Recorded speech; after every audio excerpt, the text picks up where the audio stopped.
Hello, नमस्कार प्यारे बच्चों। मैं Vijay Bansal, math lecturer, Jakhal block, district Fatehabad से, हरियाणा एजुकेशन डिपार्टमेंट। आज हम अपनी मैथ की क्लास के अंदर कुछ सीखेंगे। हाँ जी प्यारे बच्चों, आज हम स्टार्ट करेंगे हमारी क्लास 9 का जो हमारा चैप्टर 13 है, पृष्ठीय क्षेत्रफल और आयतन। ठीक है, उसके हम MCQ question, objective question, filling the blanks, ठीक है, ट्रू फॉल्स, उन सभी के बारे में हम बात करेंगे। इसमें हम सबसे पहले कुछ उनके फॉर्मूलों के बारे में बात करते हैं। जैसे आप सबसे पहले देख रहे हैं घनाभ, जिसकी लंबाई L, चौड़ाई B और ऊंचाई H है हमारे पास। ठीक है, इसके फार्मूलों के बारे में बात करें। इसके आयतन का फार्मूला आपका क्या हो जाता है, LBH। ठीक है, और इसके कुल प्रिय संपूर्ण क्षेत्र का formula 2LB plus BH plus HL हो जाएगा। ठीक है, और इसका पार्श्व पृष्ठ क्षेत्रफल या कहीं की चार दीवारी का क्षेत्रफल वो क्या हो जाता है, 2L plus B into H आपके पास। ठीक है, और इसके विकर्ण मीन्स एक कमरे के अंदर आपके पास सबसे बड़ी सी बड़ी अगर हम रोड रखना चाहते हैं, छड़ रखना चाहते हैं, तो वो कितनी बड़ी लंबी छड़ रखी जा सकती है। तो उसके लिए आपके पास क्या होता है, उसके निचले कॉर्नर से लेकर ऊपरले कॉर्नर तक की कुल लंबाई अगर हम कहें, ठीक है, तो वो क्या हो जाती है आपके पास स्क्वायर रूट L की पावर 2 प्लस V की पावर 2 प्लस H की पावर 2 आपके पास। ठीक है, ये फार्मूला बन जाता है आपका। इन फार्मूलों को समझने के लिए अब आपको डिस्क्रिप्शंस के अंदर कुछ लिंक्स भी मिल जाएंगे, जहां से आप इनकी शॉर्ट वीडियोस को देख सकते हैं। डायरेक्ट इन फार्मूलों को कैसे समझा जा सकता है पीछे भी आपको मैंने एक्सप्लेन किया है। यहाँ हम आज के लेक्चर में इन पर ज़्यादा डिटेल में नहीं जाएंगे। घन मतलब जिसका किनारा हो, मीन्स लंबाई चौड़ाई ऊंचाई तीनों बराबर हों, तो आपके पास तीनों बराबर होंगे तो आपके पास वो क्या बन जाता है, घन बन जाता है, जिसकी भुजा A। तो A³ आपके पास कुल का फार्मूला 6A², पार्श्व, ठीक है, कुल पृष्ठ का फार्मूला आपके पास 4A² हो जाएगा, और विकर्ण के लिए आपके पास फार्मूला बन जाता है, ठीक है, √3A आपका। क्लियर। और बेलन के बारे में अगर हम बात करें, ठीक है, जिसकी त्रिज्या R और ऊंचाई H हो, तो उसके आयतन का फार्मूला πr² H हो जाएगा। क्लियर। और उसके वक्र क्षेत्र का फार्मूला 2πrH, और कुल का 2πrH के अंदर हमने बेस और छत को जोड़ देना था, मीन्स 2πr² जोड़ देंगे, और कॉमन निकाल दे अगर 2πr कॉमन हम, तो H प्लस R बन जाता है आपके पास। शंकु जिसकी ऊंचाई H, त्रिज्या R और त्रिक ऊंचाई L हो, तो उसके आयतन का फार्मूला बेलन के आयतन का 1/3 हो जाता है।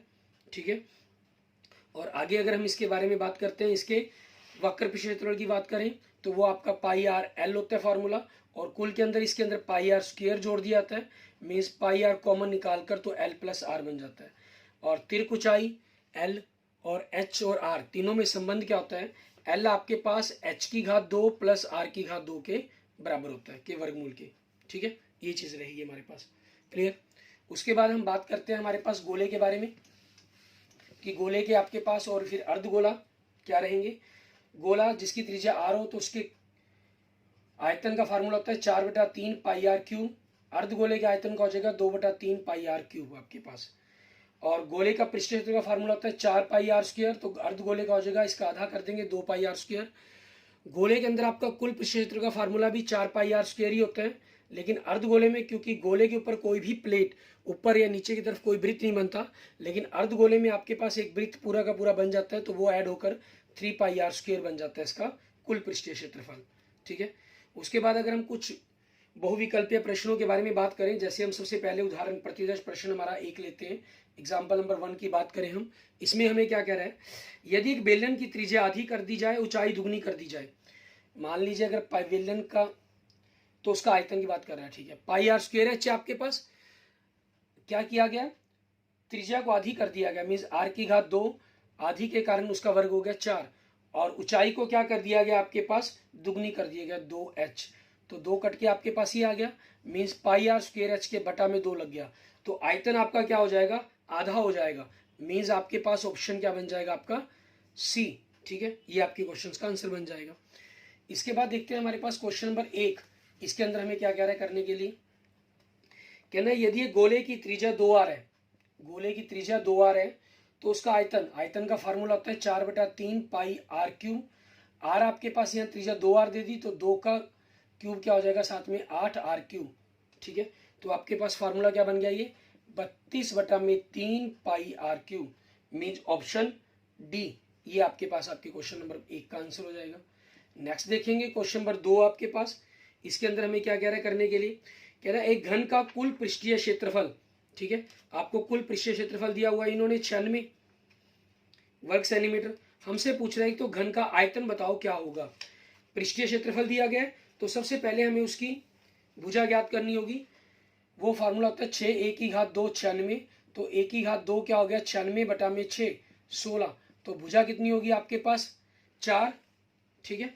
तो इसके आयतन का फार्मूला 20 भुजा का घन कर देना हमने, 4 का घन कितना हो जाएगा 64 घन सेंटीमीटर, ठीक है। इसकी यूनिट का भी बड़ा ध्यान रखना होगा हमें, कई बार आपको सेम 64 लिखे हुए 2 आंसर मिल जाते हैं, लेकिन वहां हमें उनके ऑप्शन इस चीज का ध्यान रखना है कि आपके पास यूनिट क्या दी गई है साथ में, ठीक है। तो इसका आंसर हमारे पास क्या बन गया ऑप्शन सी आपके पास, क्लियर।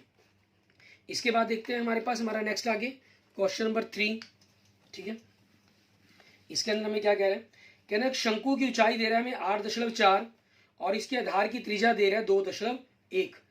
इसे पिघलाकर एक गोले के रूप में पिघलाया गया है, तो दोनों के जो आयतन है वो बराबर होंगे आपके पास। गोले के रूप में ढाला गया तो 4/3 पाई r3, और इधर से शंकु का आयतन 1/3 पाई r आपकी है 2.1 गुना में 2.1, ऊंचाई 8.4 आपके पास, बटा में 3 कट गया, पाई से पाई कट गया दोनों तरफ से, 4 आपके पास दूसरी तरफ जाके भाग कर देंगे तो 2.1, ये 2.1 का क्यूब हो गया, तो त्रिज्या आपके पास कितनी आ गई 2.1 आ गई, ठीक है। मतलब आपकी गोले की त्रिज्या पूछी इन्होंने थे तो 2.1 हो जाएगी, मीन ऑप्शन आपके पास क्या हो जाएगा बी आपके पास, क्लियर। ये क्वेश्चन नंबर 3 हो गया आपका। नेक्स्ट देखेंगे क्वेश्चन नंबर 4। इसके अंदर हमें क्या कह रहे हैं, यदि एक बेलन की त्रिज्या दुगनी कर दी जाए, ऊंचाई आधी कर दी जाए, तो वक्र पृष्ठीय क्षेत्रफल, वक्र पृष्ठीय क्षेत्रफल का फार्मूला होता है 2 पाई RH।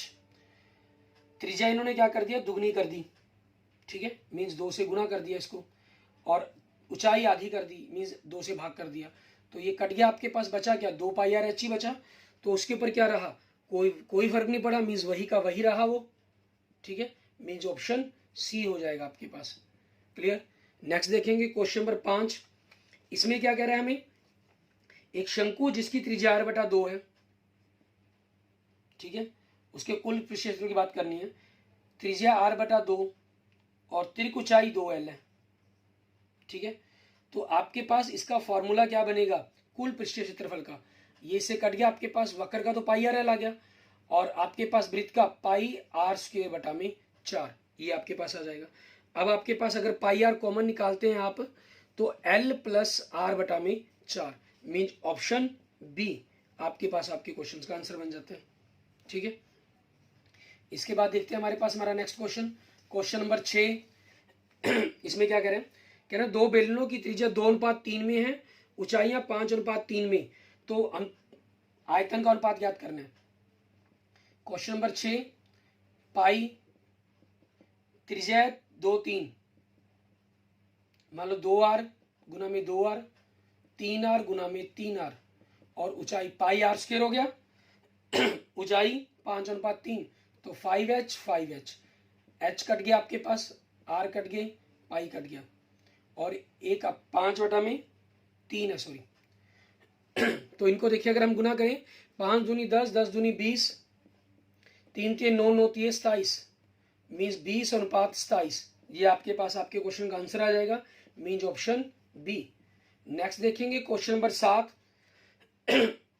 इसमें क्या करें, एक घन का पार्श्व पृष्ठीय क्षेत्रफल दे रहा है हमें 256, पार्श्व पृष्ठीय क्षेत्रफल का फार्मूला 4a², 256, तो a² 4 से भाग कर दिया हमने 64, तो a मतलब इसकी भुजा कितनी आ गई 8 मीटर। आयतन पूछा है तो a³ कर देंगे, मीन्स 8 का घन 512 घन मीटर, ठीक है, ये आपके पास आ जाएगा, मीन्स ऑप्शन ए आपके पास आपके क्वेश्चन का आंसर हो गया, क्लियर। नेक्स्ट देखेंगे क्वेश्चन नंबर 8 हमारे पास, ठीक है। इसके अंदर हमें क्या कह रहे हैं, कहना 16 मीटर लंबे, 12 मीटर चौड़े और 4 मीटर गहरे एक गड्ढे में रखे जा सकने वाले 4 मीटर 50 सेंटीमीटर और 20 सेंटीमीटर बीमाओं वाले तख्तों की संख्या बताएं कि कितने तख्ते हम उसके अंदर रख सकते हैं। तो दोनों के आयतन को ही हमने भरना है, 16 मीटर, 12 मीटर, 4 मीटर, ये मीटरों में तो दूसरे को भी हम मीटर बना लेंगे, 4 मीटर 50 सेंटीमीटर, तो सेंटीमीटर को मीटर बनाने के लिए 100 से भाग कर दिया, पलट कर ऊपर चला गया, 20 सेंटीमीटर, 100 पलटकर आपके पास ऊपर चला जाएगा। ठीक है, 20 से कम 20, 20 पंजे 100, 50 से कम 50, 50 दूनी 100, 4 से 4 कट गया आपके पास। ठीक है, इनकी गुना कर देंगे। 16 को 12 से गुना किया हमने, 16 दूनी 32, 192, 5 दूनी 10। ठीक है, 1920। ठीक है, आपके पास तख्ते हैं जो उसके अंदर रखे जा सकते हैं। मीन्स अगर हम ऑप्शन देखें तो ऑप्शन बी आपके पास आपके क्वेश्चंस का आंसर बन जाता है।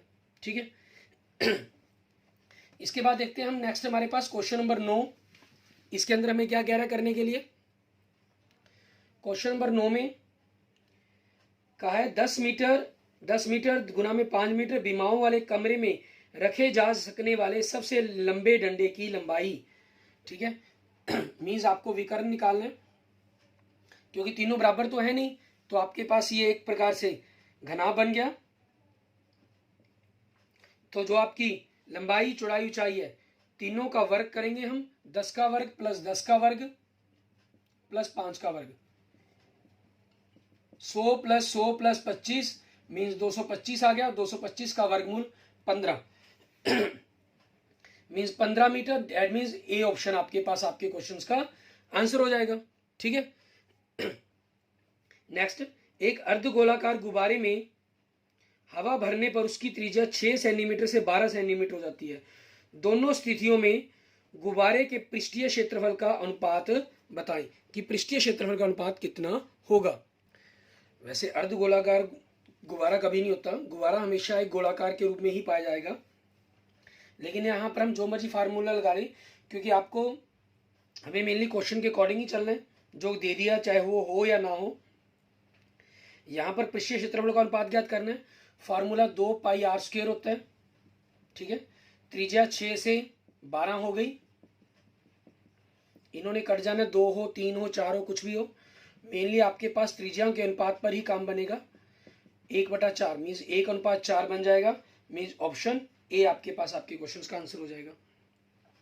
इसके बाद देखिए हम तर्क के साथ फिक्स उत्तरीय प्रश्न, सत्य या सत्य लिखिए और उत्तर का औचित्य दीजिए। सबसे पहला प्रतिदर्श प्रश्न 1 दे रहा है।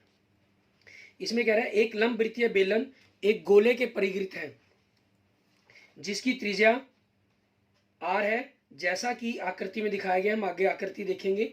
गोले का पृष्ठीय क्षेत्रफल बेलन के वक्र पृष्ठीय क्षेत्रफल के बराबर है। ठीक है, अब देखें जैसा आकृति में दिखाई दे रहा है आपको, दोनों के जो त्रिज्या बराबर है, आर आर हमने मान ली। जो गोले का व्यास है मतलब 2r, वो आपके पास बेलन की ऊंचाई है मतलब h है आपके लिए। तो गोले का पृष्ठीय क्षेत्रफल क्या हो जाएगा 4 पाई आर स्क्वायर, और बेलन का क्या होता है 2 पाई आर गुना में h कितनी है 2 आर है, तो 2 pi r mean 4 pi r square बन जाएगा। 4 pi r square 4 pi r square means 1:1 आपके पास ये आंसर आ जाएगा। ठीक है, नेक्स्ट देखेंगे हमारे पास एग्जाम्पल नंबर 2। ठीक है, इसके अंदर हमें क्या कह रहा है करने के लिए वो देखते हैं। एग्जाम्पल नंबर 2 के अंदर प्रतिदर्श प्रश्न 2 के अंदर कह रहा है हमें एक घन का किनारा 8 सेंटीमीटर है। यदि इस घन में सबसे बड़ा संभव लंब वृत्तीय शंकु काटा जाता है। ठीक है, तो शंकु का आयतन, सॉरी पिछले पहले क्वेश्चन में भी हमें बताना भूल गया, सत्य सत्य क्या लिखेंगे, सत्य हो जाएगा, क्योंकि इन्होंने खुद ही कहा था हमें। ठीक है ना, कि आपके पास वो दोनों के दोनों क्षेत्रफल बराबर हैं, बराबर आए थे दोनों के दोनों 4 पाई आर स्क्वायर आए थे। ठीक है, तो आपका सत्य हो जाएगा। दूसरे क्वेश्चन में एक घन का किनारा 8 सेंटीमीटर है और इस घन में सबसे बड़ा संभव लंब वृत्तीय शंकु काटा जाता है। ठीक है, तो शंकु का आयतन सेंटीमीटर क्यूब में 1/6 पाई आर क्यूब होगा। ठीक है, शंकु के आयतन का फार्मूला होता है 1/3 पाई आर स्क्वायर। आर आपके पास क्योंकि घन में से काटा गया, तो जो उसकी ऊंचाई है वो उसके लिए आपके पास आधी बन जाएगी, त्रिज्या बन जाएगी शंकु के अंदर वो। ठीक है, ये आपके पास मान लीजिए एक शंकु हमारे पास घन हो गया, तो त्रिज्या आधी, तो r²/4 हो जाएगा, और ऊंचाई आपके पास r ही रहेगी क्योंकि घन है ये r है आपके पास, तो ये भी r हो जाएगी ऊंचाई इसकी। तो ये 1/12 पाई आर क्यूब बनेगा। ठीक है, इन्होंने 1/6 कहा है, तो आंसर क्या हो गया आपका, ये असत्य हो गया। ठीक है, आगे देखेंगे हमारे पास फर्स्ट क्वेश्चन हमारा। इसमें क्या कह रहे हैं, हमें कह रहे हैं एक गोले का आयतन उस बेलन के आयतन का 2/3 होता है जिसकी ऊंचाई और व्यास गोले के व्यास के बराबर हो। ठीक है, गोले का आयतन वो 4/3 पाई आर क्यूब होता है, हमें क्लियर है। ठीक है, अब बेलन पर बात करते हैं। बेलन के 2/3, पहले 2/3 लगा दिया, पाई आर स्क्वायर। ठीक है, किसके, जिसकी ऊंचाई व्यास के गोले के व्यास के बराबर हो, मतलब ऊंचाई 2r के बराबर हो। तो इनकी गुना करें तो 2 दूनी 4 पाई आर क्यूब बटा में 3, सेम आ गया आंसर। तो आंसर क्या हो गया, सत्य। ठीक है, नेक्स्ट देखेंगे क्वेश्चन नंबर 2। एक लंबवृत्तीय शंकु की त्रिज्या आधी कर दी जाए, ऊंचाई दुगनी कर दी जाए तो उसके आयतन में कोई परिवर्तन नहीं होता। शंकु की बात कर रहे हैं तो 1/3 पाई, त्रिज्या क्या कर दी, आधी कर दी, तो मीन्स r की घात 2, आधे का वर्ग कर देंगे 4 हो जाएगा, ऊंचाई दुगनी कर दी तो 2r, तो त्रिज्या आपके पास जो आयतन हुआ वो क्या हुआ, ये हो गया आयतन 1/3 पाई आर स्क्वायर एच, सॉरी। तो लेकिन उसके बटा में भी 2 बच रहा है, तो जो आयतन है वो आधा हो जाएगा। इन्होंने कहा कि कोई परिवर्तन नहीं होता, तो आंसर क्या हो जाएगा आपका, असत्य। नेक्स्ट देखेंगे तीसरा क्वेश्चन, इसके अंदर हमें क्या कह रहा है। एक लंबवृत्तीय शंकु में ऊंचाई, त्रिज्या और तिर्क, ऊंचाई सदैव एक समकोण त्रिभुज की भुजाएं नहीं होते। ठीक है, सदैव एक समकोण त्रिभुज की भुजाएं नहीं होते, इन्होंने कहा नहीं। वो हमारे पास जब भी हम लेते हैं एक जनरल शंकु की बात की जाती तो हमारे पास हो जाता, लेकिन इन्होंने लंबवृत्तीय शंकु की बात की है जिसके अंदर ये हमेशा बराबर होंगे, मीन्स ये आंसर क्या हो जाएगा, असत्य है। ठीक है, तो चौथा क्वेश्चन देखेंगे, इसमें क्या कह रहा है हमें। यदि एक बेलन की त्रिज्या दुगनी कर दी जाए, इसका वक्र विशेष क्षेत्रफल में कोई परिवर्तन न किया जाए तो उसकी ऊंचाई अवश्य ही आधी हो जाएगी। बिल्कुल सही, क्योंकि त्रिज्या दुगनी करी है तो ऊंचाई को आधा होना पड़ेगा, तभी वो आपके पास जो क्षेत्रफल है वो सेम रहेगा। ठीक है, तो इसका आंसर क्या हो जाएगा आपके पास, सत्य है। ठीक है, नेक्स्ट देखेंगे हमारे पास आगे क्वेश्चन नंबर 5 हमारा। इसके अंदर हमें क्या करना होगा, आपके पास 5 से लेकर 10 तक, इसमें भी हमें सत्य और असत्य के बारे में ही बताना है। ठीक है, 5वें क्वेश्चन में कह रहा है त्रिज्या किनारे 2r वाले घन में समावेशित किए जा सकने वाले सबसे लंबे लंबवृत्तीय शंकु की आयतन त्रिज्या r वाले अर्धगोले के आयतन के बराबर होती है। हमें यह बताना है कि वो वास्तव में बराबर होती है या नहीं होती। शंकु के आयतन की बात करें 1/3 पाई आर स्क्वायर। ठीक है, और ऊंचाई कितनी कह दी इन्होंने, ठीक है, उसके व्यास के बराबर, मतलब 2r। तो ये क्या हो गया, 2/3 पाई आर क्यूब बन गया, और 2/3 पाई आर क्यूब क्या होता है, अर्धगोले का आयतन होता है। ठीक है, और इन्होंने क्या कहा है, किनारे 2r वाले एक घन में समावेशित किए जा सकने वाले सबसे लंबवृत्तीय शंकु का। ठीक है, क्योंकि हमने 2r वाले घन के अंदर, जैसे घन है हमारे पास, इसकी 2r दी गई है, इसके अंदर हमने क्या किया है, एक लंबवृत्तीय शंकु समावेशित किया। तो जो उसकी त्रिज्या है वो तो आर ही बननी थी, जो ऊंचाई है वो 2r बननी थी इसके अंदर। ठीक है ना, उस चीज के कारण हमने r और 2r रखा इसको। और जो उसका आयतन बनेगा कहता है वो अर्धगोले के बराबर बनेगा, 2/3 पाई आर क्यूब अर्धगोले के बराबर ही बन रहा है। ठीक है, नेक्स्ट देखेंगे छठा क्वेश्चन। एक बेलन और एक लंबवृत्तीय शंकु के समान आधार और समान ऊंचाई है, बेलन का आयतन शंकु के आयतन का 3 गुना है। बिल्कुल सही, दोनों के अंदर यही रिलेशन पाया जाता है, सत्य है।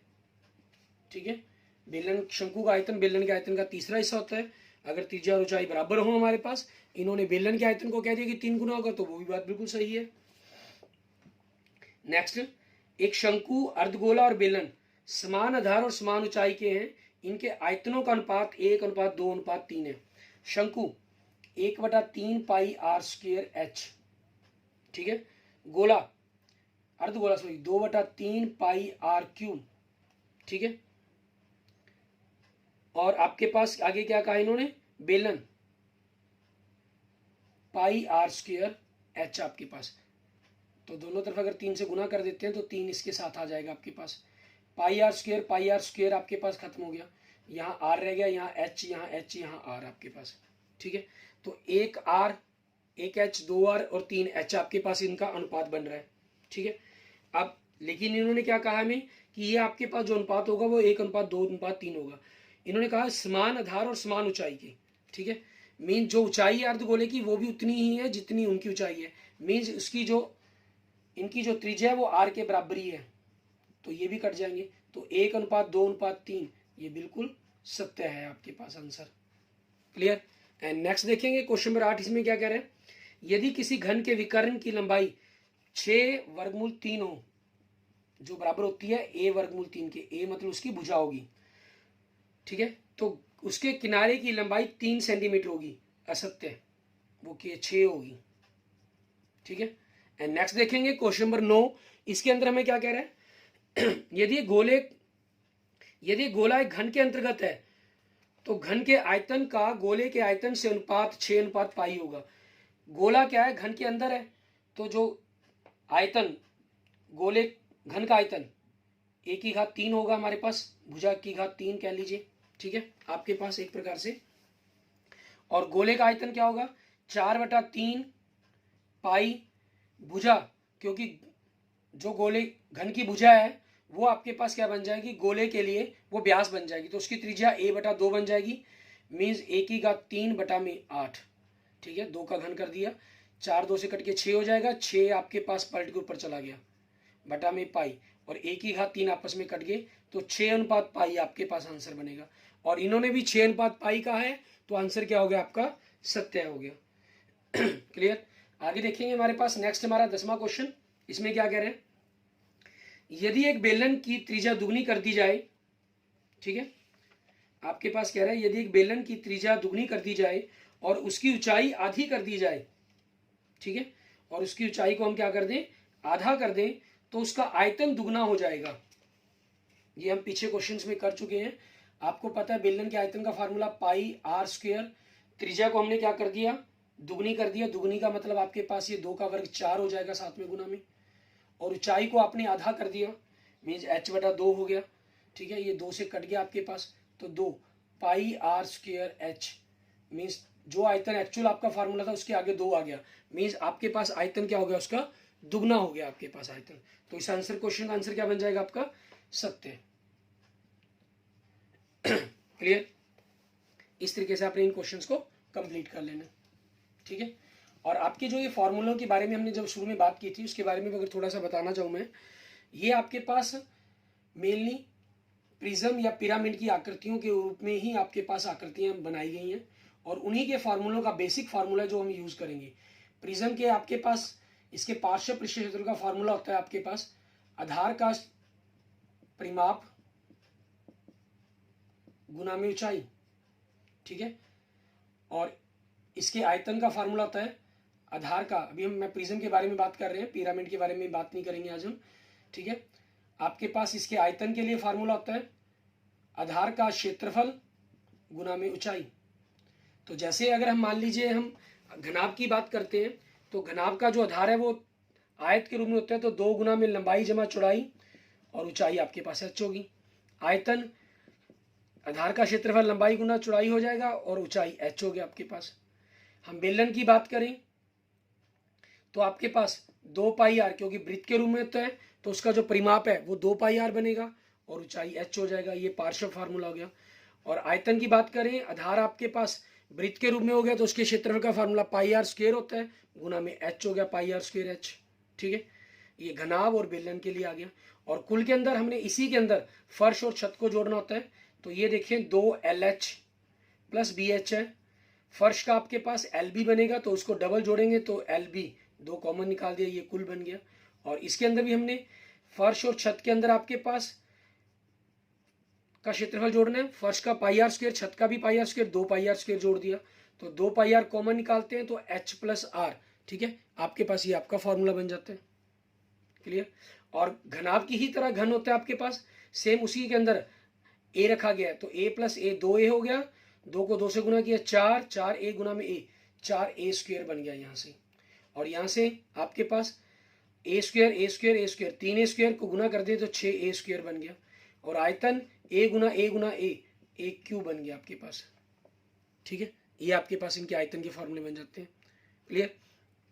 और अगर हमारे पास ये घनाभ, घन और पिरामिड की बेलन की बात आ गई, और अगर हम पिरामिड के रूप में हमारे पास शंकु होता है, इसके आयतन का फार्मूला आपके पास आधार का क्षेत्रफल गुना में ऊंचाई 1/3 होता है। आधार आपके पास πr² हो गया, और गुना में ऊंचाई h, ये बन जाता है। वक्र के लिए हमारे पास उसको किया गया है खोलकर एक आपके पास अर्धगोले का रूप बना दिया गया। अर्धगोला या आपके पास किसी भी रूप के अंदर वो मिल सकता है आपको, ठीक है। मान लेते हैं वो अर्धगोले के रूप के अंदर मिलता है आपको, तो इनके छोटे छोटे टुकड़े कर दिए गए हैं। जैसे आप यहाँ से जैसे गोले का क्षेत्रफल निकालते हैं वैसे ही आप इसके क्षेत्रफल को ज्ञात करेंगे, ठीक है। जो इसकी त्रिक ऊंचाई थी वो आपके लिए एल बन जाती है। ये पाई आर था आपके पास, तो आपके पास वो पाई आर बन जाएगा।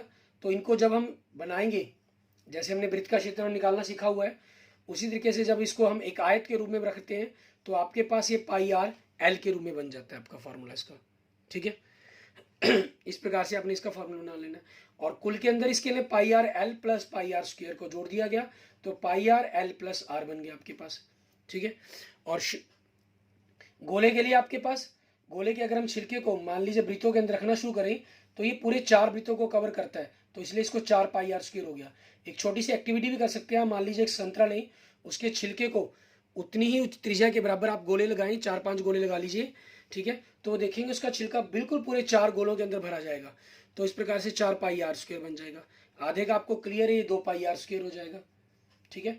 और बेलन के इसके आयतन के रूप में एक तरबूज को जैसे काटा जाता है एक फाड़ी को, ठीक है, उसी प्रकार से इसको एक छोटे छोटे पिरामिड बनाकर इसके आयतन के फार्मूले का यूज करते हुए फार्मूला बनाया गया आपका 4/3 पाई आर क्यूब, ठीक है। इसकी डेरिवेशन मैंने आपको अलग से करवाई हुई है, आप वहां से देख सकते हैं। अगर किसी को प्रॉब्लम हो तो आप मुझसे कॉन्टैक्ट करके पूछ भी सकते हैं, ठीक है। Okay, thank you friends, thank you students.